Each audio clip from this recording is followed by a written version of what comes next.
For today's video, I want to talk about the main advantages of nano tanks. Lately, I've been leaning into nano tanks pretty heavily, and I honestly think they're a fantastic option for a lot of people in the hobby. Personally, I do consider nano tanks to be an aquarium that's up to and including 45 litres or 12 US gallons, which gives us quite a lot of different tank size options. But there are some downsides to nano tanks, and I'll link to my article going over those in the video description. So getting into the video, and the first big advantage of nano tanks is just how budget friendly they can be compared to larger setups.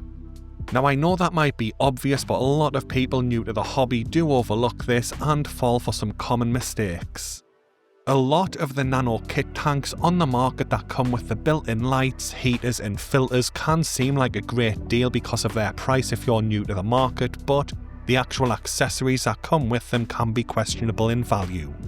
For example, the light might not be strong enough to grow a wide range of live plants if you're wanting to go down the planted tank route, or the heater might be preset to a temperature that's too low for certain fish like betta fish, or the filter might just not be what you need for your specific setup. Because of this, a lot of people end up buying a nano tank kit tank and then having to rebuy a lot of the included accessories, pushing their costs up even higher. That's why I personally prefer to build my nano tanks as custom setups from the start, choosing everything that I personally want. Now I know this is daunting if you're new to the hobby, but here's my recommendations as of the end of 2025. For my aquariums, I really like the Diversa tanks, but I do think they are specific to Europe. I don't think you can get them anywhere else, and I link to my article reviewing those in the video description. My go-to entry-level light at the moment is the Ciora SR616. It's an entry-level, very affordable plant light, and I usually run them set to maximum intensity for 6 hours per day, and to date, I don't remember any easy category plant failing in one of their tanks. For filtration, I usually go with the Nicrew Slim hang-on back filter for my filtered tanks, but it is important to note I replace the included cartridges with custom cut 30 ppi foam just to improve their performance. Heaters can be a little tricky on the nano tank side of things, and my current go-to is the Fluval T series, which has been excellent for me personally, but I have seen other people have issues with them. Unfortunately, due to their massive size, you can only really get them into tanks which are 8 US gallons or 30 litres and over. I'm currently using the Hygge Nano heater in my tanks which are 25 litres or 6.6 US gallons because they are absolutely tiny, and so far they have worked well for me, but they do struggle above 25 degrees Celsius or 77 degrees Fahrenheit in my experience. I have recently been recommended the Aqua Ultra heater. You might want to check that out. Personally, I haven't tried it yet, but it will be what I get for my next nano tank if I can find it in my area. For my needs and the needs of a lot of people, especially if you're on a budget or just wanting to start with the hobby with a basic planted tank setup, everything in that list is perfectly fine, and I'll leave affiliate links to them in the video description. But another bonus when it comes to the specific costs of nano tanks is that their ongoing costs are often far lower than larger tanks too. Because your heater, light and filter are far smaller, they use up barely any electricity, so your power bill will be lower each month. Now I do want to caveat that with saying the heater costs or fan costs to cool the tank if you're in a tropical climate will depend on your ambient temperature and the time of year and stuff like that, so it is difficult to give an exact amount, but it is important to know that with a nano tank it's going to be cheaper. So the next advantage of nano tanks is their small size, which makes nano tanks very space friendly for a lot of people living in tighter areas. Now a lot of people instantly think of aquariums and they usually picture the standard rectangular shape, but portrait or cube tanks are quite common, and in the nano tank size it can still be a decent option for betta fish and shrimp. Another option that's been grown in popularity recently are jarrariums, which are small jars, but it is important to note these are not tiny little jam jars. These are more like a cookie jar, but you can keep plants with shrimp and snails in them. There's also dedicated communities specifically focused on jarrariums to help people set them up correctly, like the Jarrarium sub on Reddit. Alongside that, I honestly think that shrimp bowls are something that we're just going to keep seeing grow in popularity on the shrimp side of the hobby. There's a bunch of different size options that fall within the nano tank bracket, but they're also very affordable and they can provide a quick and easy and budget-friendly way to get into the hobby. What I really like about these shrimp bowls is that they are easier to seamlessly fit into a more traditional room rather than having a dedicated fish room just filled with aquariums.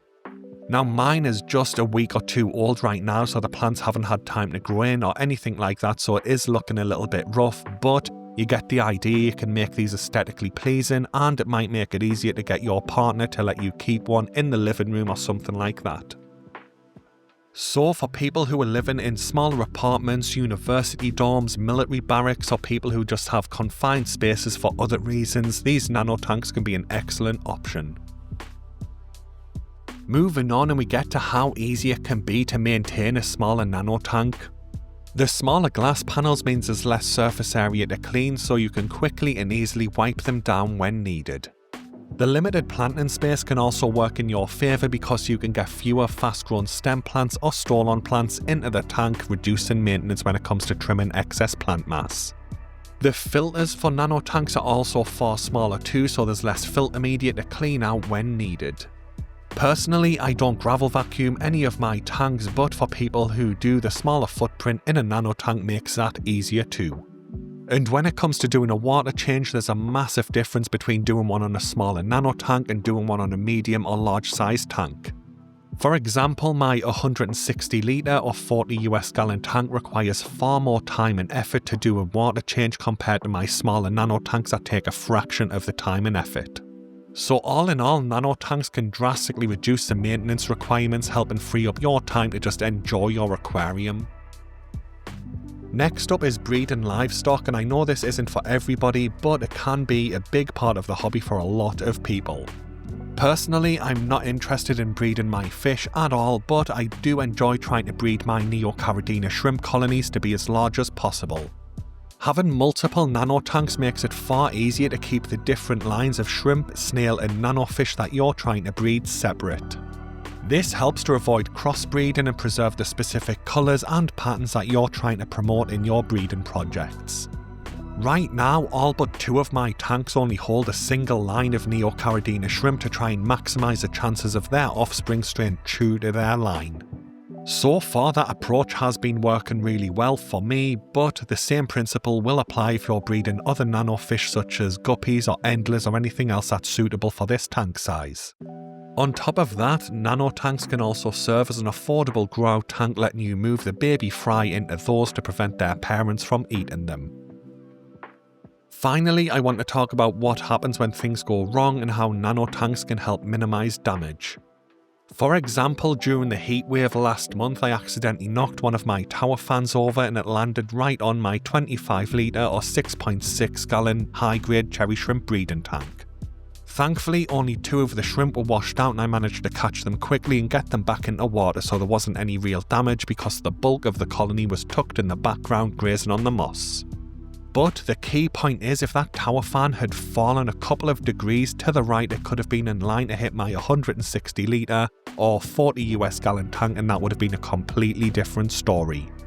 Rather than just having a relatively small amount of water spill onto the floor that was easy to deal with, it could have been literally gallons and gallons and gallons of water spreading across the room that would have been a nightmare to fix. There's other smaller risks too, depending on your specific setup.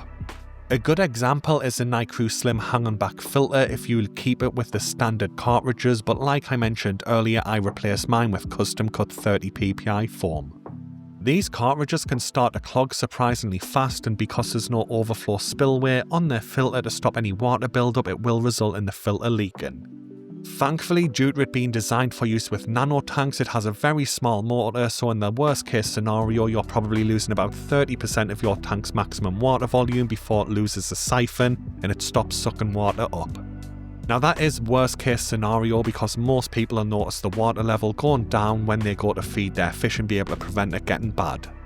But this isn't specific to that single filter, there's other options out there as well that have similar issues, and this is why it's so important to stay on top of your filter maintenance, or just remove those cartridges completely and go with 30 ppi like I do personally. I've never had an aquarium silicone seal fail on me, but if it did, I'd much rather it happens with a smaller nano tank than one of my biggest setups for the exact same reason.